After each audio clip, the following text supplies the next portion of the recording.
Expectation নিয়ে আসিনি, but আমি সাজেস্ট করব, রিকমেন্ড করব সবার জন্য দেখে। সিনেমাটা খুব ভালো ছিল, দেখার মতো। তাণ্ডব 2 আসবে, সেটাও দেখবো ইনশাল্লাহ। এর মতো ছবি হয় না আমাদের বাংলাদেশে, অসাধারণ মুভি একটা। আজকের মুভিটা আমাদের অসাধারণ লেগেছে। আমরা সব ফ্যামিলি নিয়ে এসেছি, আমার বাবা, আমার মা এসছে, আমার ওয়াইফ আসছে, আমার ছোট বেবি আসছে। আমি খুবই এনজয় করেছি।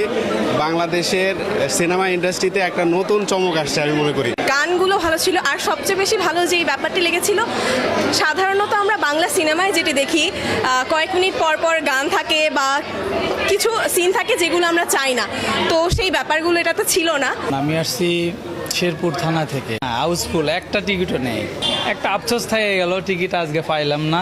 বন্ধু বান্ধব সবাই এখানে সিনেমা দেখতে আসছি তাণ্ডব।